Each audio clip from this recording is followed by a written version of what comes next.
which apparently was so cushy a job that these thinkers were able to have an intellectual career at the same time. So note also that these thinkers, I mean, Adam Smith also was employed as a private teacher and actually also a customs officer.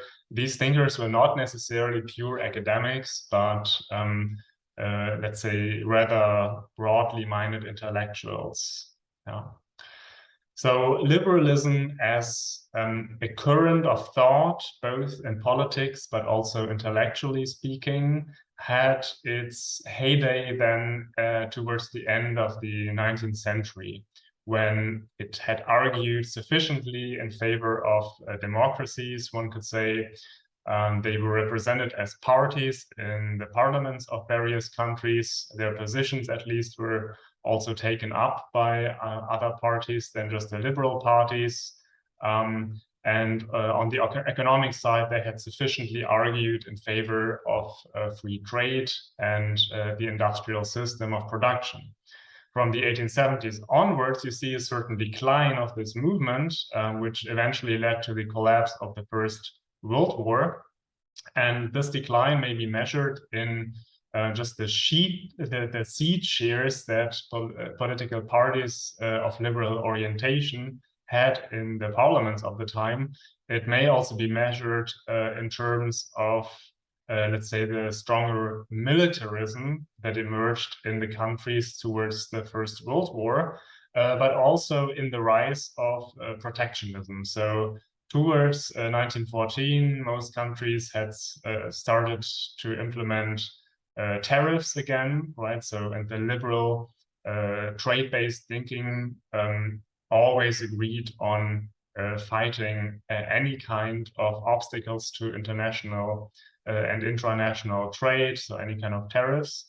And yes, agrarian tariffs, but also tariffs on industrial products had re-emerged. And there was a collapse then even of international trade of the early wave of globalization then in the interwar years. So on the political and on the economic level, then there was a backslide, if you want. And yes, you might notice that this kind of backsliding is something that we perhaps even witness in the current day. Yeah.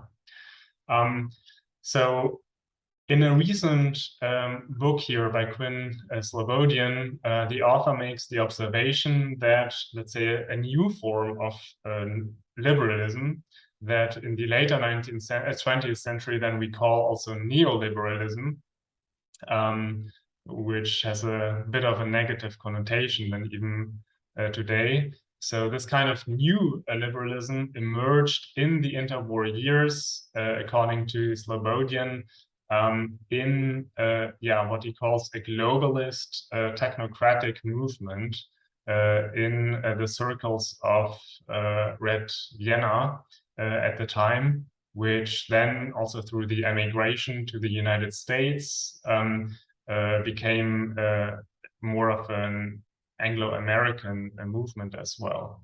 And it is interesting to note that this movement was also technocratic in the sense that it considered democracy not necessarily as the best system to push for economic liberalism, right? So, so that these two liberalisms that we defined here, the political and the economic one, did not necessarily go hand in hand. And this is something I will go back to as well. Last but not least, let me mention also Marion Fourcade's interesting book, which describes how the profession of economists, right, grew out of liberalism, but did so differently according to these different country contexts, US, Britain, and France. Okay, so as a starter, what was sort of the intellectual puzzle that liberal economists like Adam Smith dealt with? So what you see here is an almost hockey stick-like curve that describes the GDP per capita in 1990s dollars from as early as here the 17th century to the current day, which I extracted from this Medicine Project database, which is an attempt by Madison, that was an economic historian, to measure the economic activity and population of as many nations worldwide as possible, starting even as early as, I think, 3,000 years before our time. These are obviously very rough estimates in these early days, which are often dependent on the population numbers, which are themselves often estimates. From the 19th century onwards, these numbers actually do have also modern kind of measurements. So this is an approximation, obviously. The GDP, the gross domestic product itself, is much criticized also in sociology for not measuring what it is supposed to measure. But let's just accept that it is a rough approximation of economic activity per capita. And I mean, what we see then here in the later 18th century is the gradual takeoff of economic activity, not everywhere. It's mostly taking place here in certain countries. It's rather the Western countries, and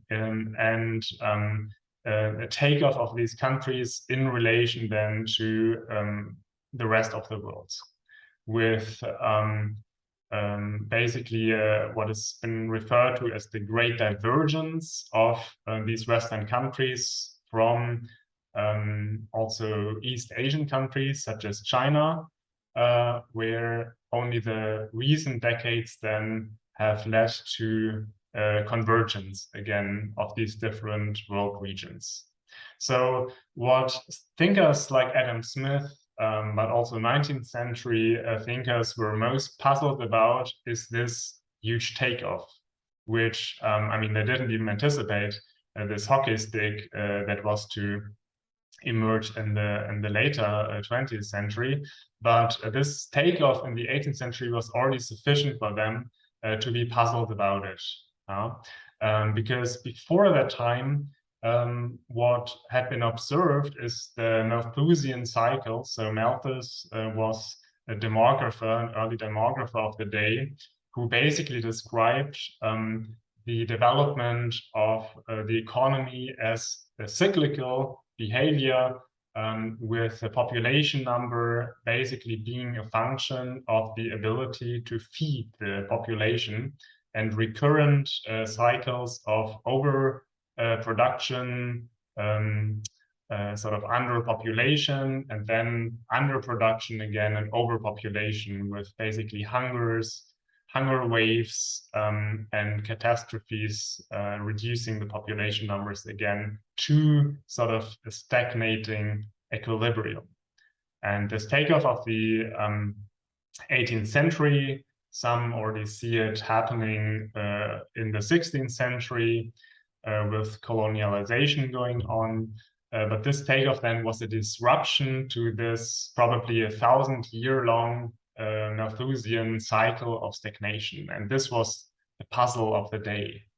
And Adam Smith, in his book on the inquiry into the nature and causes of this wealth of nations, then gave an easy answer to what caused actually this wealth of nations, that is the division of labor, which is the starting point then of the book. And he argues against this physiocratic tradition of the 18th century of his day. The Quesnay I mentioned as one of his opponents, for instance, which saw the wealth of nations as being determined by the agrarian sector, agricultural surpluses and hence also increases of population. And Smith made the observation that differences in agricultural productivity wasn't sufficient to explain why, for instance, the England of his time was so much wealthier than the France of his time. So he basically put the explanatory factor of what causes this wealth of nations from the land into the factor labor. Yeah. And this is a move that many of the thinkers we will be talking about in the next lectures also followed, most notably Marx, right? So these thinkers all shared the conviction that labor is the most important sort of productive factor, such that any kind of economic value that is produced is reducible to the input of labor. Yeah, so that's why it's also called the labor theory of value, which is criticized nowadays, but at the time it was, as you notice, also a political program against the landed aristocracy. Smith then goes on to sort of praise the advantages of a division of labor, which he sees in the, let's say, specialization effects, we would say, the time savings that are involved when you just focus on one activity. And he also claims that this specialization produces innovation effects, such that you think more about this activity, how to improve it, and so on. Smith is then also the origin of what nowadays is referred to as the Homo economicus. Yeah? So in his anthropology, that is, in his idea of what defines human beings, he can be quoted with this much cited sentence here that human beings are driven by this propensity to truck, barter, and exchange one thing for another, unquote. Yeah? So what defines human beings when compared to animals, for instance, right, is that they show a kind of cooperative attitude, but, well, they are not just intrinsically motivated and exchange one thing for another, but they also want something in return, right? So it's about trucking, bartering, basically being a trading animal if you want. And an important ingredient of this anthropology and this Homo economicus is that these individuals who engage in these economic exchanges are motivated by self-interest, or just egoism, if you want, which they pursue in a rationally calculating way. So you all probably have heard of this quote here, which I won't read out loud again, but basically Smith's idea of how modern societies are organized is that these complex societies that produce so much wealth cannot rely on, let's say, the social trust of smaller networks of human beings in which reciprocal norms might be the basis for cooperation. If we meet a stranger we want to exchange economic goods with, we basically cannot rely on the assumption that the stranger might be a trustworthy individual that pays back, for instance, a loan 5 years from now. We have to appeal to, let's say, a more abstract kind of force, which is self-interest.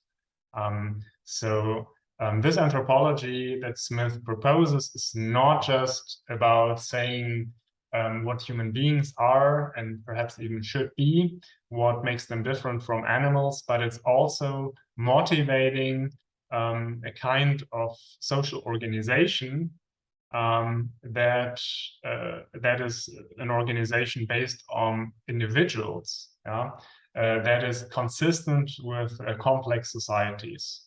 It's a bit of a puzzle then how a society that is just the sum of individuals, if you want, then creates the whole of society again. And here it's basically this